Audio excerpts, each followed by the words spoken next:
الرحمن الرحيم إلى حضرة النبي المصطفى رسول الله صلى الله عليه وسلم وعلى آله وأزواجه وذرية الصحابة وأتباعه وإلى حضرة جميع إخوانه من الأنبياء والمرسلين والصالحين أولياء المقربين والعاملين العاملين وخصوصا لإمام أحمد بن عطاء الله السكندري رضي الله تعالى عنه شاء لله لهم الفاتحة.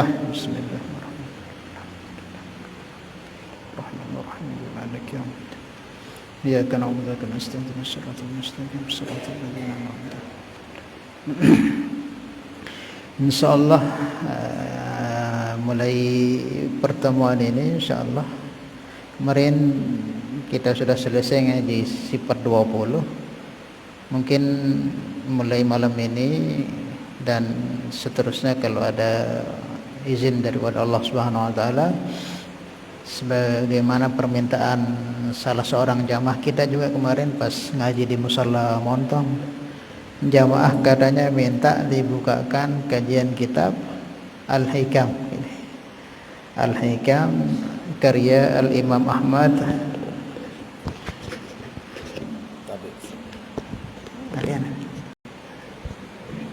Ada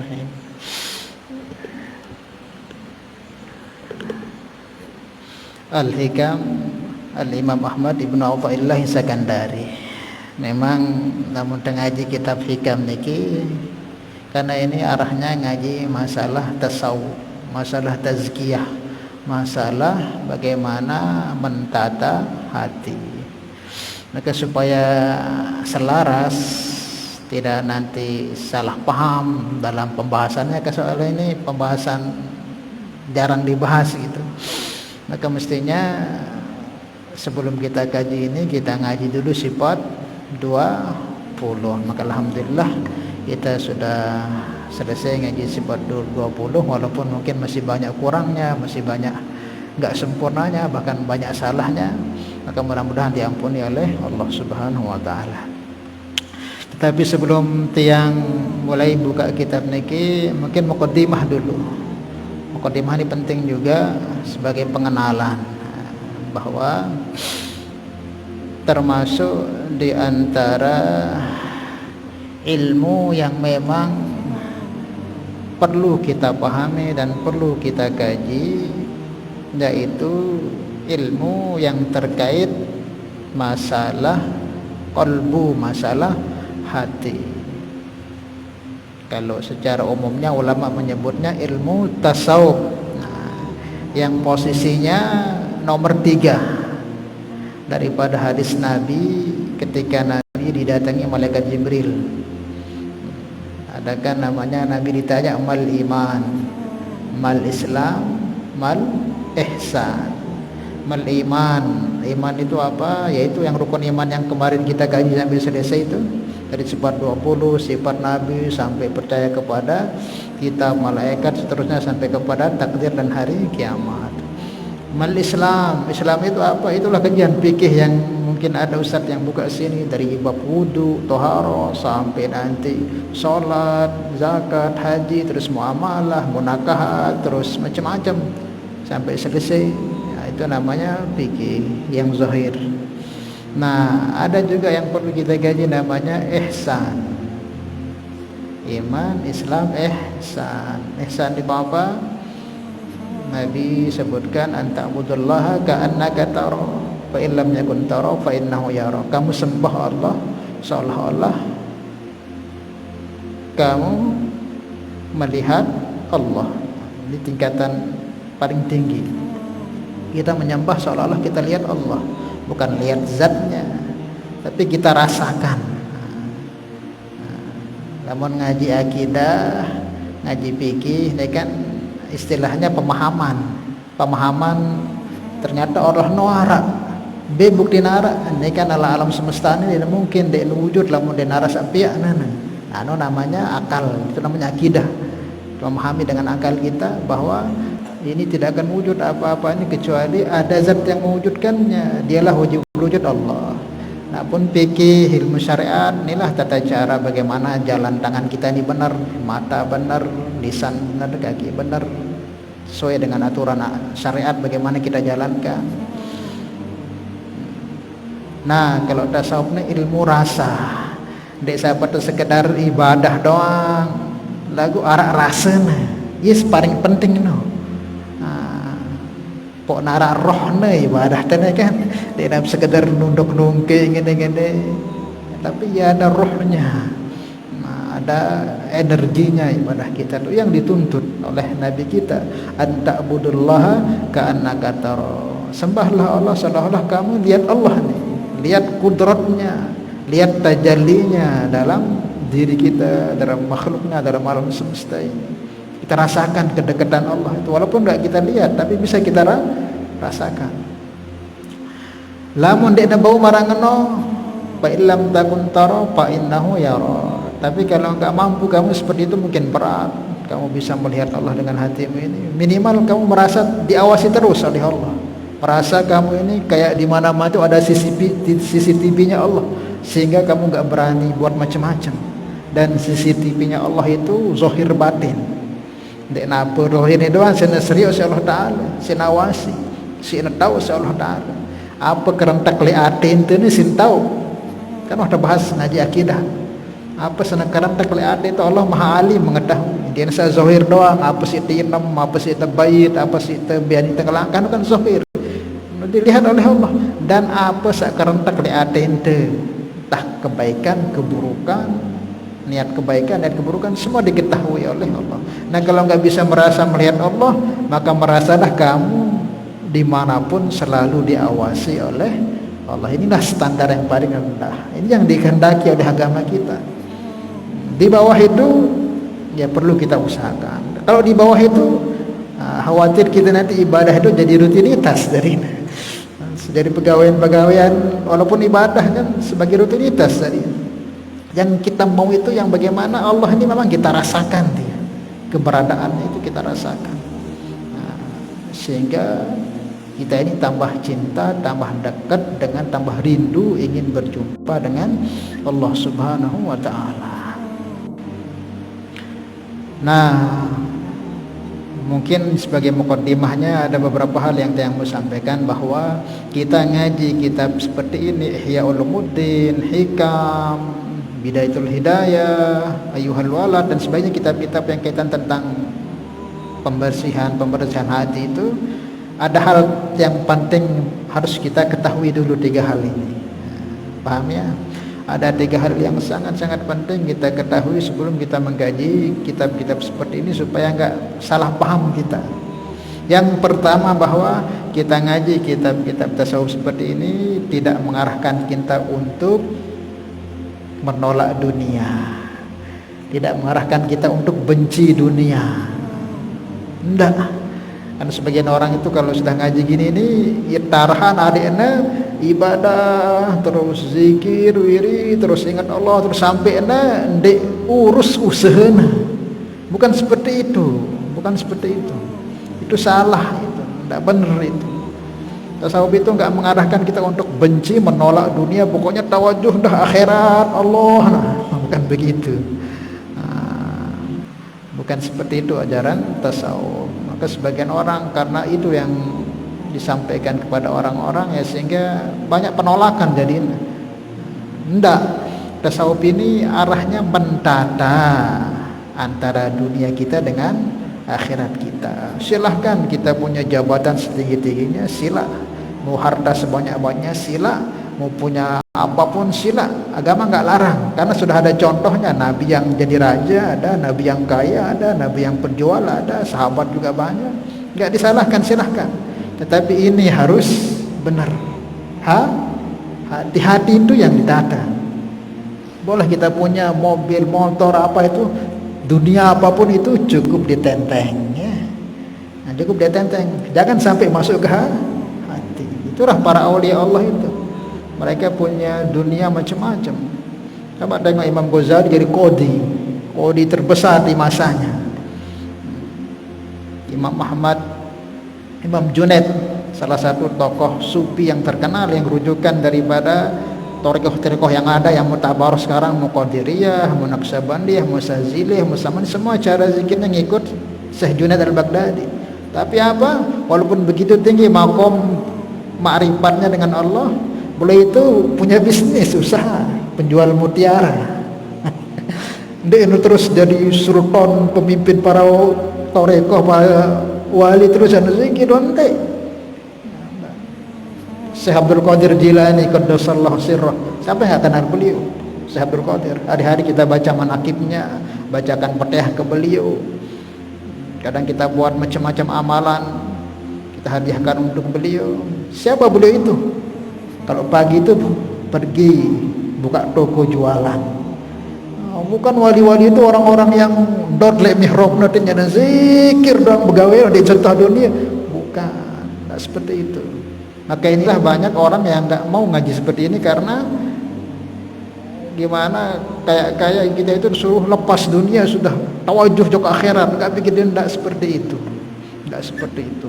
Silahkan kerja dunia sungguh-sungguh, kerja juga akhirat sungguh-sungguh. Karena itu yang diarahkan dalam Al-Quran, Rabbana atina fid dunya hasanah wa fil akhirati hasanah wa qina adzabannar. Dibarengkan, ibarat sayap itu, ibarat ban itu depan belakang harus stabil. Kalau depan bocor ya akan susah jalannya, belakang juga bocor, apalagi dua-duanya harus stabil. Sayap itu akan, burung itu akan bisa terbang stabil kalau keduanya bagus. Kalau satu-satunya tidak bisa. Nah, paham ya? Jadi bukan menolak kita untuk benci atau menolak dunia. Kita atur sebagus-bagusnya. Al-Quran menyebutkan wabtagi bima ataqallahu daral akhirah wala tansa nasibaka minad dunya. Kejar akhiratmu sungguh-sungguh, lagu dendek lupa duniamu. Karena setelah kita masih di dunia itu butuh namanya kepeng benang, butuh kendaraan, butuh makan minum. Itu kita butuh. Karena dunia ini darul asbab. Darul asbab. Tetap posisi kita sebagai apa di dunia jalankan. Cuman hati, arahnya kitab ini ke hati. Karena kalau hati ini sudah bagus, akhlak itu sudah bagus, kan hati kalau baik itu akan menimbulkan akhlak yang baik. Karena Nabi sabdakan inna fil jasadi lamudghah, di jasad kita ini ada segumpal daging, wa in saluhat, kalau dia baik ini maka ini akan baik. Mata, telinga, kaki akan baik. Tapi ini rusak, semua akan rusak. Silahkan jadi orang kaya, tapi ini harus bagus. Karena kalau ini bagus, mau jadi apa saja mesti bagus. Namun hati dengan ini bagus, mau jadi pejabat, mesti pejabat yang bagus jadinya. Kalau dia jadi orang kaya, mesti kaya yang benar jadinya.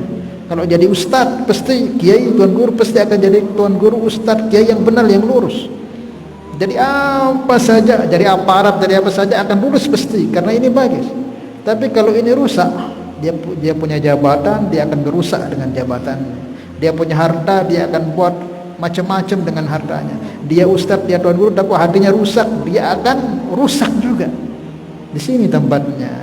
Maka nggak ngarahkan tasawuf ini tolak dunia, dia ambil jabatan, dia urusan pokoknya tawajuh akhir, bukan selagi kita masih di dunia tetap butuh. Salah ya? Jadi seperti itu.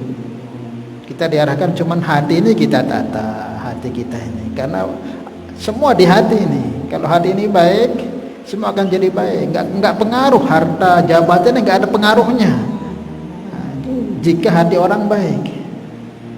Tetapi kalau hatinya rusak, dia berdaya jabatan doang, ini saya itu masih. Kalau memang sudah hatinya itu rusak. Maka sering dicontohkan kalau akad-akad pernikahan kan diceritakan. Sebenarnya kerusakan itu nggak ada di luar diri kita, dia di diri kita sendiri. Tidak ada orang luar ini yang bisa merusak kita, kecuali kalau kita terima. Buktinya katanya, kalau memang orang itu hatinya rusak, ya walaupun dia bersuami dengan Nabi, ya tetap akan rusak. Istrinya Nabi Lut, istrinya Nabi Nuh, itu kan istri loh, nama istri itu kan udah gimana dekatnya, tetapi memang hatinya rusak. Istrinya Nabi Nuh, istrinya kaum Nabi Lut, ya rusak dia, walaupun dia makan, minum, bahkan tidur dengan seorang Nabi. Kalau memang hatinya rusak, ya rusak sudah. Tapi kalau hatinya ini bagus, Asyah imratu Fir'aun, Asyah ini orang yang hatinya bercahaya, dekat dengan Allah. Walaupun suaminya orang paling bejat di dunia ini, Fir'aun, yang pernah ngaku Tuhan loh Fir'aun itu, ana rabbukumul a'la. Tapi karena ini Asiyah ini orang yang beriman, hatinya bersih, nggak kepengaruh dengan suami yang begitu itu. Makanya apa sebenarnya lihat diri itu tahu nane, lihat diri tahu apapun kerusakan diri itu tahu. Lamun bagus posisi itu Nabi Yusuf itu. Apa kurangnya Nabi Yusuf itu? Ketika mau dipitnah oleh Zulaikha itu dimasukin ke kamar yang pintunya 7 pintu. Paling dalam sudah kamar itu. Kesempatan maksiat sudah di depan mata. Zulaikha merayu-rayu sampai buka baju semua dikerjakan. Tetapi Nabi Yusuf ini orang yang memang hatinya itu bersih, walaupun kesempatan ada, nggak ada yang lihat, terus perempuannya sudah cantik mau, tapi beliau tidak mau karena orangnya ini emas memang. Tetapi kalau orang itu sudah hatinya kotor, di masjid doang ini ada maksiat, ini tidak maksiat. Di Makkah doang ini ada maksiat. Zaman dulu sebelum zaman Nabi kita Muhammad SAW, orang berzina loh dalam Ka'bah itu dikutuk oleh Allah jadi batu. Ada itu orang berzina dalam Ka'bah itu dikutuk jadi batu. Maka diri itu sebenarnya tahu apa dek nara dek luah. Salah ya. Jadi tidak mengarahkan kita untuk membenci dunia, tetapi ditata dunia kita ini, dijalankan ke dunia bareng-bareng, ditata. Nanti kalau bertabrakan misalnya, nejak ada berusaha, nejak ada cari dunia, bertabrakan bisa utamakan belum bertabrakan. Misalnya jam tengaji, jam sembahyang, lagu Arab, pegawaian itu berlebih. Nabi sabdakan, pegang, utamakan yang kekal, yaitu akhirat. Nanti kalau sudah bagus posisinya, tarik lagi dunia bawa ke atas. Karena dunia ini kan nggak bisa sekarang, besok bisa, nggak bisa besok, lusa bisa, masih bisa.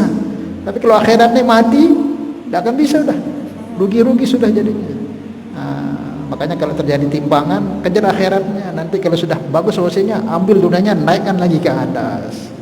Itu namanya tidak cinta dunia. Paham ya? Jadi ngaji seperti ini tidak mengarahkan kita untuk menolak dunia yang kahda milik pegawaian deh.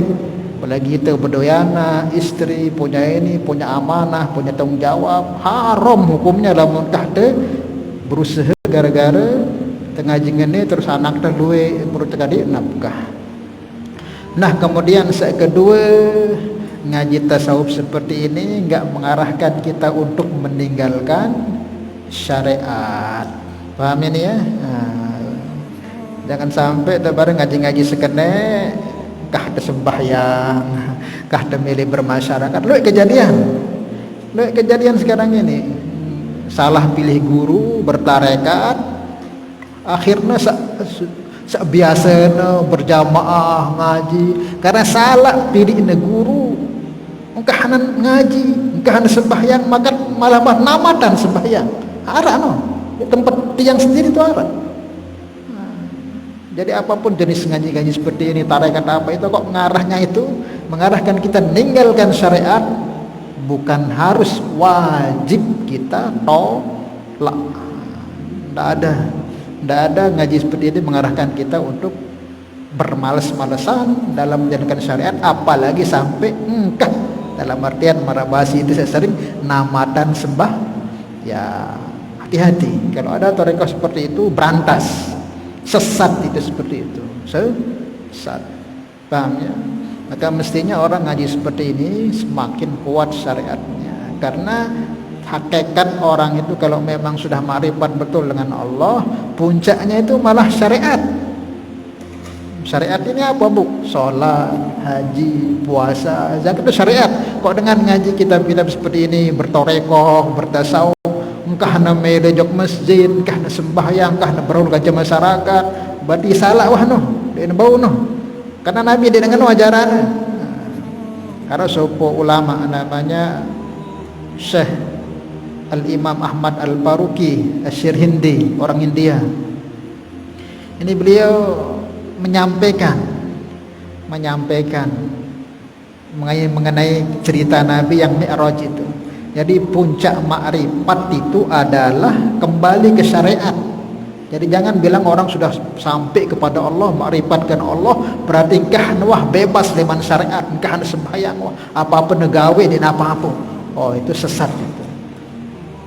Mestinya orang kalau udah sampai kepada Allah semakin kuat sholatnya, semakin kuat taklimnya, semakin kuat diamalkan kebaikan. Tapi kalau merosot, oh berarti dia terfitnah, dia kena kesesatan namanya. Syekh Ahmad Al-Faruqi Asy-Syirhindi beliau mencontohkan bagaimana tingginya marifat Nabi Muhammad itu ketika Mi'raj. Mi'raj itu kan ke Sidratul Muntaha, Isra dan Mi'raj Nabi itu sudah paling tertingginya marifatnya manusia yang pernah dijalankan sendiri langsung oleh Nabi Muhammad. Paling tinggi sudah itu. Bukan lagi marifat dengan rasa Nabi itu, bukan lagi dengan melihat dengan hati, tapi langsung dilihat Allah itu. Di mana? Di mustawa, di Sidratul Muntaha. Bila kaifin wala misal, caranya wallahu alam. Yang penting Al-Qur'an menyebutkan walaqad ra'ahu nazlatan ukhra. Allah telah melihat Allah Subhanahu di situ itu. Nah, bagaimana tinggi marifat Nabi itu? Tapi hasil Mi'raj Nabi itu apa hasilnya? Hasil pertemuan Nabi itu dengan Allah di Mi'raj itu apa hasilnya? Sholat itu syariat enggak? Syariat. Sholat itu syariat. Hasil Mi'raj Nabi itu makrifat secara langsung itu di mustawa, di Sidratul Muntaha. Hasil akhirnya itu natijahnya yang Nabi bawa pulang ke dunia ini apa? Sholat. Sholat itu apa? Syariat. Kok ada orang mengatakan aku sudah sampai kepada Allah, enggak, butuh syariat, sudah tamat sholatku. Oh berarti ini dia keblinger namanya orang seperti itu. Orang enggak ngerti gitu.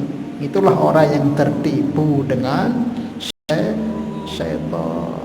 Nabi Isra Mi'raj setinggi-tingginya makrifat sudah itu yang dilakukan Nabi itu, tapi natijahnya akhir hasil dari pertemuan Nabi itu sholat, yang mana sholat itu syariat.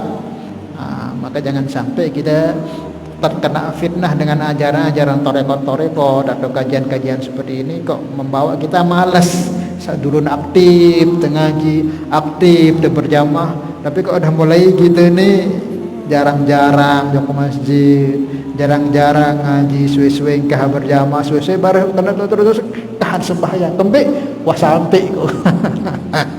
Nama di kampung nih hati-hati itu. Enggak ada cerita, pokoknya patokan kita Nabi Muhammad. Patokan kita Nabi Muhammad, bagian Nabi Muhammad itu. Setinggi apapun marifat beliau enggak pernah meninggalkan sholat, bahkan berjamaah enggak beliau tinggalkan sampai ditenteng. Seketika sakit parahnya Nabi ditenteng untuk sholat berjamaah. Kok ada orang, bahkan Nabi itu sholat sunnah aja itu sampai malam suntuk sampai kakinya berdarah-darah. Kok ada orang mengatakan dirinya ma'rifat terus cukup sudah enggak perlu sholat lagi karena sudah sampai kepada Allah. Berarti jangan ngalahan Nabi Muhammad. Tidak bisa seperti itu, paham ya? Nah, maka ngaji tasawuf, bertarekat, ambil tarekat apa saja itu pasti kalau dia ngarahkan kita untuk lemah-lemah mengamalkan syariat, lemah-lemah mengamalkan perintah-perintah Allah, apalagi sampai meninggalkan, wah wajib ditolak, paham ya? Nah, karena Nabi itu dikirim ditubain syariah untuk menjelaskan syariat. Maka jangan sampai kalau kita mengatakan diri kita sudah dekat dengan Allah sampai kita meninggalkan syariat, itu tidak benar itu. Nah, kemudian yang ketiga, ada tiga saja. Yang ketiga, ngaji seperti ini ngajinya itu arahnya itu bukan keluar. Jadi ngaji seperti ini arahnya ke dalam, perbaikan dalam kita, bukan keluar ke dalam. Oke, kalau ngaji akidah kita pakai akal kita memandang ini, ngaji fikih juga kita hafal-hafal. Kalau ini ngaji dok dalam, kenal diri kita nih. Maka ada sebutan man arafa nafsahu. Syekh Yahya Mu'adz Ar-Razi belum mengatakan man arafa nafsahu faqad arafa rabbahu. Siapa yang kenal Tuhannya, siapa yang kenal dirinya pasti akan kenal Tuhan. Maknanya kenal diri kita nih, asli sejati kita nih saya. Maka kalau sudah kita kenal diri kita, maka disitulah nanti akan kita paham Allah itu siapa.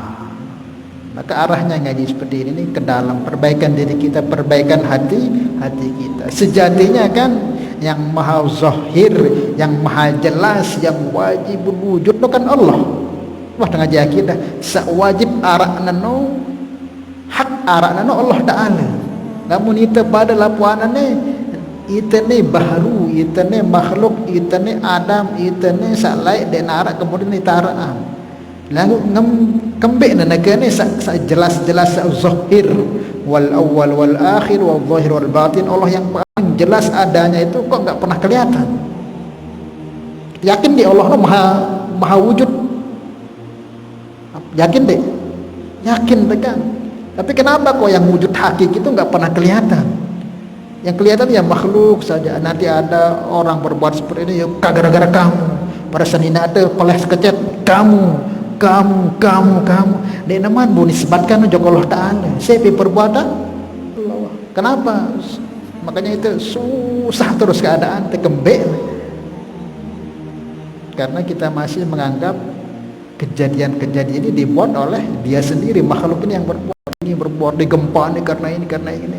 Sehingga apa? Terhijab diri kita daripada dekat dengan Allah. Walladzi khalaqakum wa ma ta'malun. Allah katakan, aku ciptakan kamu, seluruh perbuatanmu juga aku yang ciptakan, kata Allah. Wa ma ramaita id ramaita walakin Allah ramai. Muhammad, kamu lempar musuh itu bukan kamu lempar, tapi aku Allah yang lempar, kata Allah Subhanahu. Nah, kenapa itu enggak kelihatan? Ini ya pedang. Ini ya pedang. Hati tadi lu penyakit nengkah, lu isi hawa nafsu, lu isi hubud dunia, lu isi maksiat sehingga gelap. Imam Al-Ghazali ini mengibaratkan seriak waktu. Masih. Imam Al-Ghazali itu mengibaratkan hati ini ibarat kaca. Kaca. Lamun bersih kaca ini kan insya Allah alamun seriak diri ini bersih, pantulannya akan otomatis kan.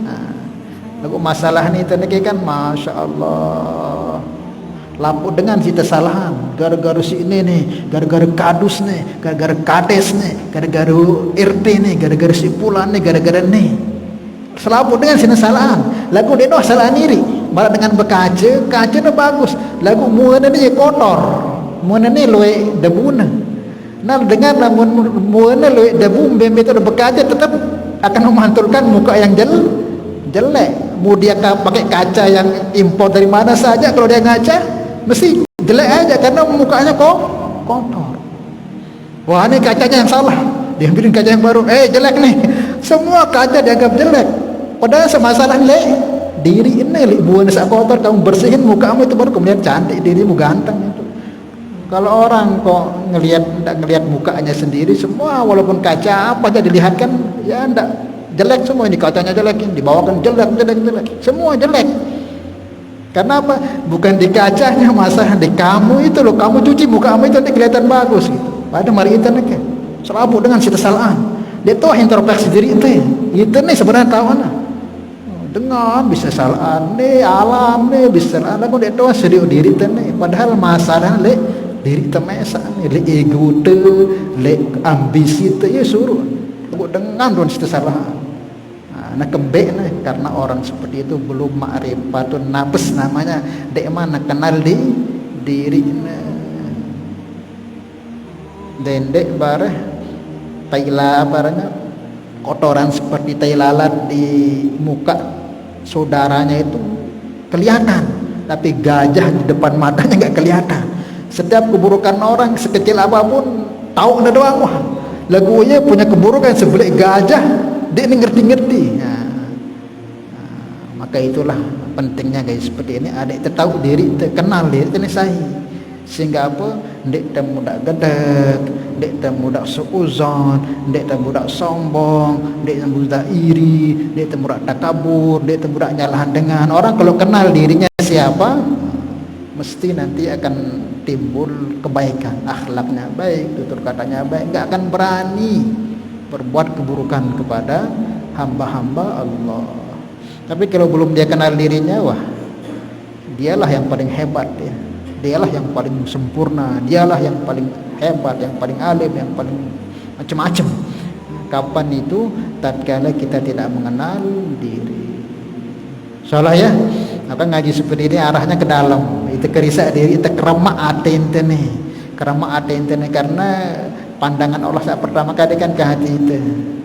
Padahal di akhirat malah disebutkan yauma la yanfa'u malun wala banun illa man atallaha biqalbin salim. Pada hari tidak bermanfaat lagi anak, istri, harta, jabatan kecuali orang yang menghadap Allah dalam keadaan hatinya selamat. Saat terima di Allah si Allah Taala jamal akhirat itu siapa? Bukan orang kaya, miskin, pejabat, bukan orang alim, bukan orang dak, tapi yang bersih hatinya. Kalau bersih hatinya siapapun dia, mau dia pejabat, mau dia alim, akan diterima oleh Allah. Tapi kalau hatinya banyak masalah, walaupun dia orang berilmu, walaupun dia orang hebat, kaya, akan ditolak oleh Allah. Innallaha la yanzuru ila suwarikum wa amwalikum walakin yanzuru ila qulubikum wa amalikum, kata Nabi, sabda Nabi. Allah tidak lihat harta, Allah tidak lihat jabatanmu, rupamu, tidak dilihat oleh Allah. Bahkan amalmu enggak dilihat dulu oleh Allah. Yang pertama hatimu dulu. Kalau sudah orang itu hatinya baik, mesti nanti akan muncul amal yang baik. Enggak perlu sebenarnya dikoreksi amalnya. Lihat aja hatinya. Kalau hatinya baik, otomatis amal akan baik. Kalau hatinya sudah banyak penyakitnya, otomatis nanti akan banyak rusak amal. Nah, begitulah. Makanya ngaji seperti ini nih arahnya ke dalam, ke hati kita. Makanya nanti sudah akan temukan ngaji seperti ini banyak yang bertentangan dengan iri itu nih. Makanya kebanyakan orang kalau udah ngaji gini banyak yang nggak kuat. Karena di kebukaan aibnya no. Ini suka marah akan ketahuan. Lagu lamu terniat berawat niat islah diri. Marah inilah istilahnya kan kita marah kan ini ibarat dokter. Nah, ibarat dokter harus kuat-kuat marah tersakit kan. Mun sakit ditemeli buat kan tetap dia penyakit. Udah kan nepait harus tetap inem mari disembuh. Nah ngaji seperti ini kita berawat atin deh nih, rawat atin deh nih, ruang kedua lagu di pada nih luik penyakit terpada nih, luik penyakit. Nah dengan kita ngaji ini kita akan sedikit-sedikit pada masih tiang masih walaupun nyampe nih masih luik kita pada perbaiki diri bareng-bareng tan. Nah, barang tuh ngaji sekarang ini ya kendaitan bareng apa penyakitan kuat dek ide nih, bila disembuh atau dek, lamun dengan dia disembuh kan bila ngaji wah jadi dia kuat. Karena apa? Ini akan membongkar apa yang di diri kita itu. Nah, dan penyakit hati ini sangatlah parah akibatnya. Lebih parah dari penyakit fisik. Ya, kalau penyakit fisik berdokter selesai. Namun penyakit ngene ini masih dia nemu dokter nih. Pertama aja di neraka ada yang buik dosa ini buruk dalam surga. Susah nih. Ya, salah ya. Wallahu a'lam bishawab. Ya, mudah-mudahan sedikit ini kita bisa pahami, amalkan dan sampaikan insyaallah ya. Nah, nanti makanya kalau sudah dengar nanti yang macam-macam di sini ya niat, ya Allah aku mau perbaiki diri ya Allah. Karena udah pengalaman beberapa di itu juga kita ngisi pengajian seperti ini karena sesuai dengan apa ini kadang mental, dia kuat mental. Makanya niat insyaallah ya. Nah, itu boleh berawat, itu boleh perbaiki diri adik itu dikatakan orang yang qalbun salim diterima oleh Allah. Salah ya. Silahkan sudah berdua jabatan, harta, silahkan sebanyak-banyaknya. Tapi ini harus bagus. Silahkan gak dilarang. Karena Nabi banyak yang kaya. Silahkan, tidak apa-apa. Yang penting ini bagus. Nah, ini yang bagus. Insya Allah selamat. Wallahu a'lam bishawab. Oke, mungkin ada tanyakan. Paham? Nggih.